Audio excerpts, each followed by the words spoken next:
Los libros de Primera y Segunda de Samuel. En nuestras Biblias modernas, estos son dos libros separados, pero esa división es simplemente por la longitud del rollo. Originalmente fue escrito como una sola historia coherente. En este video hablaremos solo sobre Primera de Samuel. Después de que Israel fue rescatado de la esclavitud en Egipto, ellos hicieron un pacto con Dios en el monte Sinaí y eventualmente llegaron a la tierra prometida. Y ahí se suponía que Israel fuera fiel a Dios y obedeciera los mandamientos del pacto. Antes del libro de Samuel, el libro de Jueces mostró cómo Israel falló completamente en cumplir esa tarea. Fue un tiempo de caos moral y mostró la necesidad que tenía Israel de líderes sabios y fieles. El libro de Samuel provee una respuesta a esa necesidad. La historia del libro de Samuel se enfoca en tres personajes principales. El profeta, Samuel, de donde el libro toma su nombre. Luego tenemos al rey Saúl y después de él, al rey David. Los tres hicieron que Israel pasara de ser un grupo de tribus gobernado por jueces a un reino unificado gobernado por el rey David en Jerusalén. Y el libro de Samuel tiene un diseño fascinante que entreteje la historia de estos tres personajes en 4 partes principales. Samuel es el líder clave y el profeta en la primera sección del libro, pero también juega un rol importante en la siguiente sección, que es la historia de Saúl, la cual se nos cuenta en 2 movimientos: la llegada de Saúl al poder y luego sus fracasos. Y la segunda parte trata sobre su caída y su trágica muerte. Y luego del drama de la partida de Saúl, se encuentra con la emocionante llegada al poder de David. Y luego, la historia de David se nos cuenta en 2 movimientos. Primero, él está sobre una ola de éxito, lo cual es seguido por su trágico fracaso personal en la lenta autodestrucción de su familia y luego de su reino. El libro concluye con un epílogo que reflexiona en toda la historia. Profundicemos y veamos cómo se desarrolla. La primera parte continúa describiendo el caos del libro de Jueces, y se nos presenta una conmovedora historia acerca de una mujer llamada Ana, y ella se lamenta porque nunca ha sido capaz de tener hijos.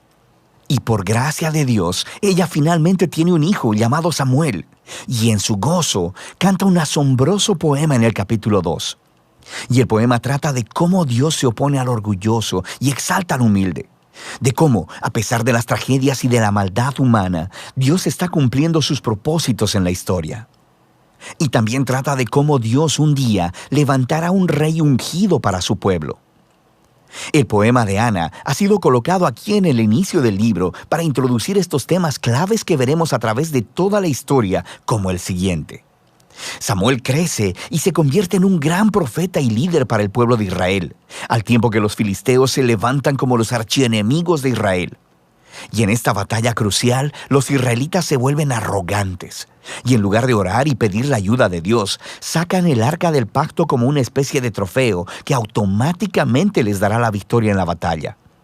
Y así, debido a su presunción arrogante, Dios permite que Israel pierda la batalla y el arca es robada. Así que los filisteos toman el arca y la colocan en el templo de su dios, Dagón. Y luego el Dios de Israel derrota a los filisteos y al dios Dagón sin un ejército, enviando plagas sobre el pueblo. Y los filisteos ya no quieren el arca, obviamente, y la envían de vuelta a Israel. Y el punto de la historia parece ser este: Dios no es el trofeo de Israel y Él se opone al orgullo entre los filisteos, pero también entre su propio pueblo. Y así, Israel necesita permanecer humilde y obediente si quiere experimentar la bendición del pacto de Dios, lo que nos lleva a la siguiente sección principal. Los israelitas vienen con Samuel y le dicen: «Oye, queremos un rey como todas las demás naciones. Ve y búscanos uno».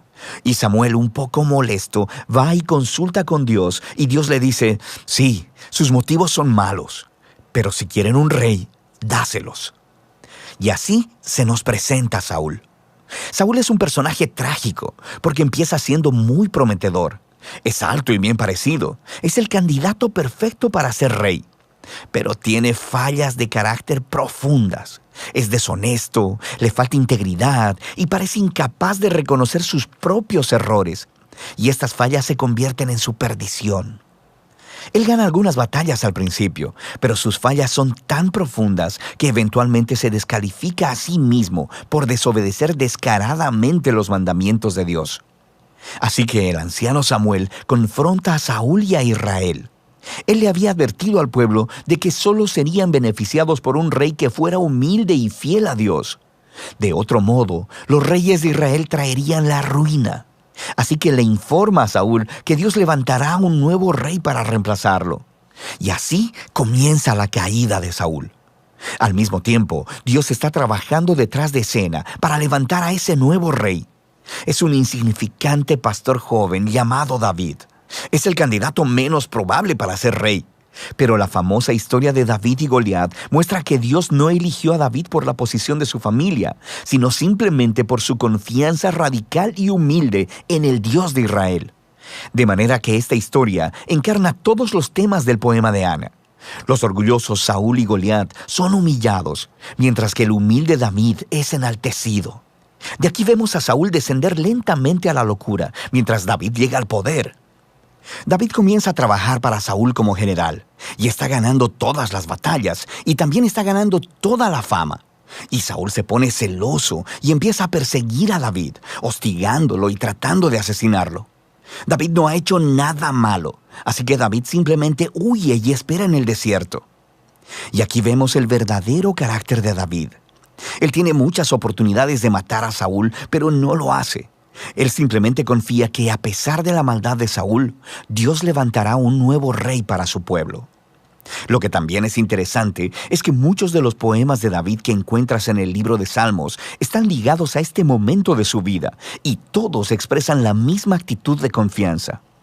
Y así que esta sección del libro termina con la espantosa muerte de Saúl después de perder una batalla con los filisteos. Primera de Samuel cuenta algunas de las historias más detalladas y bien narradas que encontrarás en la Biblia. Y los personajes Saúl y David son presentados de manera muy realista. Y el autor los está exponiendo como estudios de carácter para que puedas encontrarte a ti mismo en ellos. Así que en la historia de Saúl vemos una advertencia. Es crucial que reflexionemos en nuestras propias fallas de carácter y cómo nos dañan a nosotros y a los que nos rodean. Y con la ayuda de Dios necesitamos humillarnos a nosotros mismos y lidiar con nuestro lado oscuro para que la historia de Saúl no se convierta en la nuestra. David, por otro lado, se nos presenta como ejemplo de paciencia y confianza del tiempo de Dios en nuestras vidas. Él está huyendo en el desierto, siendo perseguido por Saúl. David tenía muchos motivos para pensar que Dios lo había abandonado, pero eso no es lo que él piensa. Así que la historia de David nos motiva a confiar en que, a pesar de la maldad humana, Dios está cumpliendo sus propósitos, oponerse al orgulloso y exaltar al humilde. Y de eso se trata Primera de Samuel.